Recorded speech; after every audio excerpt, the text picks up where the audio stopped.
Le contrôle des Rothschild. Liste des banques détenues et contrôlées par les Rothschild. De plus en plus de gens commencent à comprendre que 99% de la population mondiale est contrôlée par une élite du pourcentage restant. Mais qui contrôle cette élite de 1%? S'agit-il d'une simple théorie de conspiration qui attribue ce rôle à la famille Rothschild? En effet, la famille Rothschild semble littéralement tout dominer, même l'élite du 1%. Examinons donc cette affirmation à la lumière de la liste suivante. Cette liste du moins devrait être irréfutable. Elle n'énumère que les banques détenues et contrôlées par les Rothschild. Attachez vos ceintures. C'est parti.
À la lumière de ces faits, on peut au moins comprendre l'affirmation selon laquelle, en coulisses, la dynastie Rothschild est sans aucun doute la famille la plus puissante de la Terre.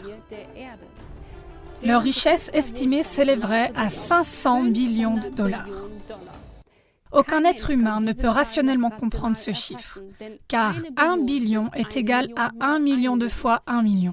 500 billions de dollars serait alors 500 millions de fois 1 million de dollars, donc un 5 avec 14 zéros.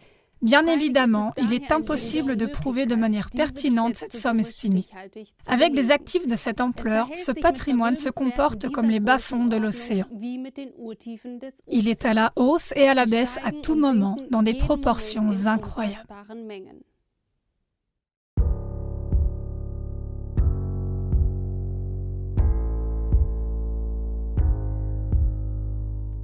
La Federal Reserve Bank et l'Internal Revenue Service, IRS. Le fait que la US Federal Reserve Bank soit dans des mains privées est pratiquement inconnu du grand public. De même, le grand public ignore que la Fed se trouve sur un terrain qui lui appartient et qu'elle est protégée par les lois américaines. Cette société privée imprime l'argent pour le gouvernement américain, qui lui verse des intérêts pour cette faveur. La Fed est à son tour contrôlée par les dynasties Rothschild, Rockefeller et Morgan. L'ensemble des États-Unis est donc endetté envers la Fed. En outre, la plupart des personnes vivant aux États-Unis n'ont aucune idée que l'Internal Revenue Service, IRS, est une autorité étrangère. Plus précisément, l'IRS est une société étrangère privée du Fonds monétaire international, FMI, et elle est l'armée privée de la Federal Reserve Bank, Fed. Son objectif principal est de garantir que les Américains payent leurs impôts et soient tous de bons petits esclaves. En 1835, le président américain Andrew Jackson a déclaré son mépris pour les banquiers internationaux. « Vous êtes une fosse pleine de serpents et de voleurs. J'ai décidé de vous exterminer. Par Dieu Tout-Puissant, je vais vous exterminer. »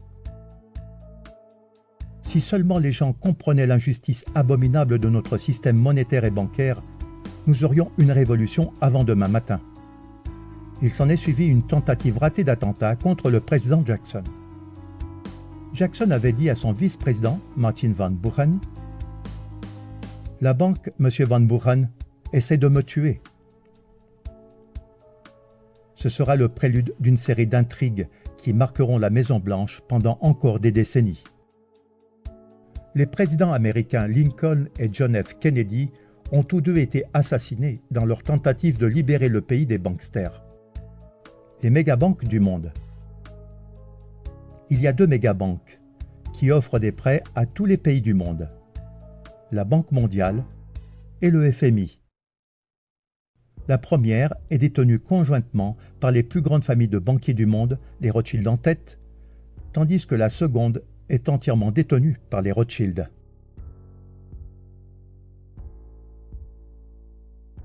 Ces deux mégabanques offrent des prêts aux pays en voie de développement et utilisent leur taux d'intérêt presque impossible à rembourser pour s'emparer de la prospérité réelle, les terres et les métaux précieux. Mais ce n'est pas tout. Une partie importante de leur plan est aussi d'exploiter les ressources naturelles d'un pays, comme le pétrole ou le gaz, avec l'aide des sociétés qui leur appartiennent en secret, de les raffiner et de les revendre au même pays, en générant d'énormes profits. Mais pour que ces entreprises puissent fonctionner de manière optimale, elles ont besoin d'une infrastructure solide, qui manque généralement dans les pays dits en développement. Ainsi, les banksters, qui offrent même des prêts presque impossibles à rembourser, s'assurent à l'avance que la majeure partie de l'argent soit investie, vous l'avez deviné, dans des infrastructures. Ces négociations sont menées par des tueurs économiques, qui réussissent en payant à ceux qui peuvent vendre leurs terres une jolie rétribution, c'est-à-dire un pot de vin, ou sinon en les menaçant de mort. Pour plus d'informations à ce sujet, on peut lire le livre Bekenntnisse eines Ökonomie-Hitman, en français Les aveux d'un tueur économique. L'une des banques qui contrôle tout, la Banque des règlements internationaux, BRI, dont le siège est à Bâle, est manifestement contrôlée par les Rothschild, et son surnom est la Tour de Bâle. Le vrai pouvoir des Rothschild va bien au-delà de l'empire bancaire. Si vous n'avez pas encore été étonné par la puissance des Rothschild, et vous l'êtes certainement, veuillez noter qu'ils sont derrière toutes les guerres depuis Napoléon. C'est le cas depuis qu'ils ont découvert à quel point il est rentable de financer les deux parties d'une guerre, et depuis lors, ils le font tout le temps.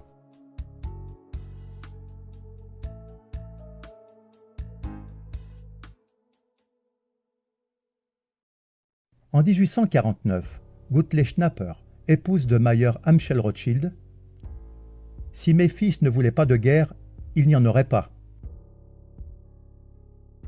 Le monde est donc en guerre parce que c'est très profitable pour les Rothschild et les banksters leur alliés parasites. Et tant que nous continuerons à utiliser leur argent, le monde ne vivra jamais en paix. Il est important de noter dans ce contexte qu'il s'agit d'une société secrète sectaire et non d'une conspiration juive, comme beaucoup le pensent et se laissent conduire à la discrimination raciale. Même si ces banksters se disent juifs, ils ne le sont pas. Car le vrai juif n'a pas le droit de revendiquer des intérêts, selon Genèse 25, verset 37. Tu ne lui donneras pas ton argent contre des intérêts, et tu ne lui donneras pas ta nourriture contre un supplément. Il est choquant pour beaucoup de découvrir que les États-Unis d'Amérique sont une société dominée par des étrangers. Son nom d'origine était Virginia Company et elle appartenait à la couronne britannique. Cependant, il ne faut pas confondre la couronne britannique avec la reine, qui n'a en grande partie que des pouvoirs cérémoniels. La couronne britannique a transféré la société au Vatican, qui lui a restitué les droits d'exploitation. Les présidents américains sont devenus directeurs généraux et leur rôle est de collecter des fonds pour la couronne britannique et le Vatican, qui perçoivent leur part des bénéfices chaque année. La couronne britannique gouverne secrètement le monde à partir d'un État indépendant et souverain de 2,9 km², connu sous le nom de City of London. Cette autre couronne est constituée d'un comité de 12 banques dirigées par la Banque d'Angleterre. Devinez qui contrôle la Banque d'Angleterre?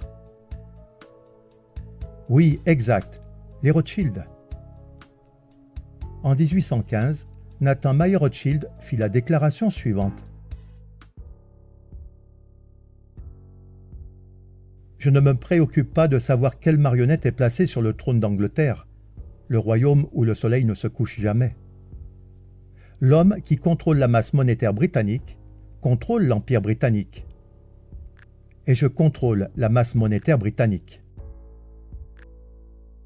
Ce n'est donc pas une simple théorie de conspiration, mais la maison Rothschild se trouve en fait au sommet de la pyramide du pouvoir.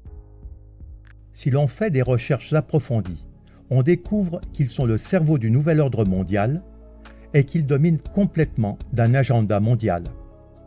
Ils sont derrière l'Union européenne et l'euro, et ils sont derrière l'idée de l'Union nord-américaine et de la monnaie améro.